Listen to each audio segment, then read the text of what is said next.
এবারের winter transfer উইন্ডোতে ভাই প্লেয়ারের থেকে বেশি কোচ বেরিয়ে যাচ্ছে, নতুন কোচ আসছে, কোচ স্যাক হচ্ছে, ম্যানেজমেন্টের সাথে কথা বলে কোচ নিজেদের মধ্যে পার্ট ওয়েজ করে নিচ্ছে, এইসবই বেশি শোনা যাচ্ছে। এই মুহূর্তে রিয়াল মাদ্রিদ ছেড়ে বেরিয়ে গেছেন জাভি অ্যালোনসো, প্রথমে এনজো মারেস্কা এবং তারপরে এমরি, এবং সে এমরি হোক কি এনজো মারেস্কা হোক কি জাভি অ্যালোনসো, এখন যারা এরা বেরিয়ে আছে এরা কিন্তু খুব একটা বাজে পারফরমেন্স দেওয়ার কারণে বেরাচ্ছে না।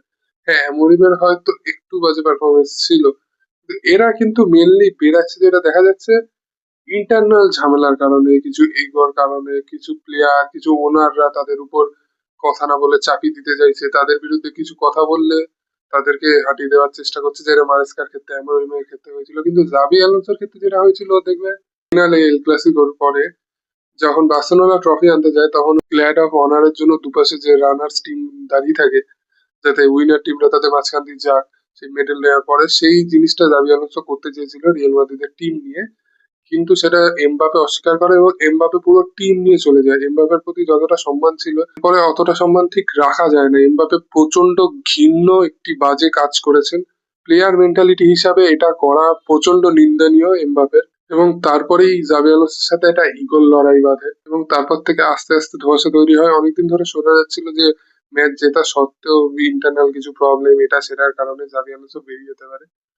তো শেষ পর্যন্ত কালকে জাভি আলোনসো রিয়াল মাদ্রিদের সাথে কথা বলে বেরিয়ে যায়, এটা কিন্তু স্যাক করা হয়নি, ইন্টারনাল প্রবলেমের কারণে দুটো রিয়াল মাদ্রিদের ম্যানেজমেন্ট এবং জাভি আলোনসো কথা বলে বেরিয়ে গেছেন, এবং এর জায়গায় আপাতত কেয়ারটেকার ম্যানেজার হিসাবে আলভারো আরবেলোয়াকে রিয়াল মাদ্রিদ সাইন করেছে। তিনি রিয়াল মাদ্রিদে ছিলেন 2020-তে, ইউথ একাডেমি তিনি সামলেছেন 22 অব্দি, এবং 22 জুলাই থেকে 25 জুন অব্দি তিনি কিন্তু রিয়াল মাদ্রিদ আন্ডার 19 টিম সামলেছেন, এবং পরে Real Madrid B under 23 team, যেটা রিয়াল মাদ্রিদ ক্যাস্টিয়া, সেখানে তিনি ছিলেন, এবং 6 মাস ওখানে দায়িত্ব পালন করার পর তিনি এবার রিয়াল মাদ্রিদের মেন টিমে এসেছেন। তিনি কিন্তু ওয়ার্ল্ড কাপে একটি ম্যাচও খেলেছিলেন সার্জিও র্যামোসের জায়গায়, র্যামোসকে উঠিয়ে 77 মিনিটে হন্ডুরাসের সাথে স্পেনের ম্যাচে তিনি নেমেছিলেন রাইট ব্যাকে খেলতেন এবারও আরবেলোয়া।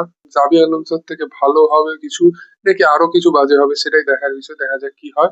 এবং যদি একটু ম্যাচের কথা আসি, প্যারিস ডার্বি, ডার্বি কি ওটা একটা পাড়ায় ভাই একটা রাস্তা গেছে, রাস্তার এপারে প্যারিস এফসি স্টেডিয়াম, ওইবারে পিএসজি স্টেডিয়াম, এই খেলায় কিন্তু প্যারিস এফসি পিএসজি কে হারিয়ে দেয়। প্যারিস এফসি কিন্তু নিউলি প্রমোটেড টিম, কোনে 74 মিনিটের গোলে প্যারিস এফসি 1-0 জিতে যায় এবং পিএসজি কোপে দে ফ্রান্স থেকে কিন্তু আউট হয়ে যায়। ভিডিওটা ভালো লাগলে ইউটিউবে সাবস্ক্রাইব এবং ইনস্টাগ্রামে জানেন ফলো করতে হবে।